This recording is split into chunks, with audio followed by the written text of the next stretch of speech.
Në jetën tonë, shpesh kemi situata kur friksohemi. Friksohemi nga gjëra. Mirë po, a mund të arrit friga jonë, të arrit në një nivel që të friksohemi nga një gjë më shumë se nga Allahu? Këto është problemi. Nëse friksohesh nga një kafshë e egër, kjo është frikë natyrale, dhe s'ka gjë të keqe. Friksohesh nga një njeri zullumçar, nuk ka gjë të keqe të friksohesh nga një njeri zullumçar. Është gjë natyrore. Është gjë natyrale. Mirë po, friga që ke nga këta, nëse të bësh gjëra që i ka ndaluar Allahu, atëherë kjo frikë shpije në mosbindje ndaj Allahut dhe është e dënueshme.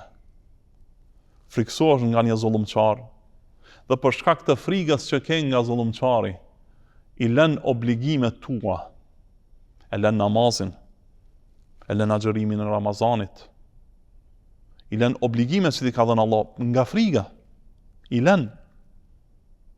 Atëherë përgjigjesh te Allahu subhanahu wa taala.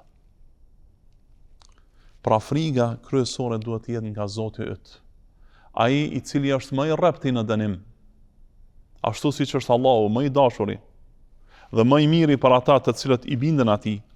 Një ashtu Allahu është më i rrepti në dënim, është shadid i rrept Allahu subhanahu wa taala. Shadid i rrept shumë. Prandaj duhet të kesh kujdes nga Allahu subhanahu wa taala.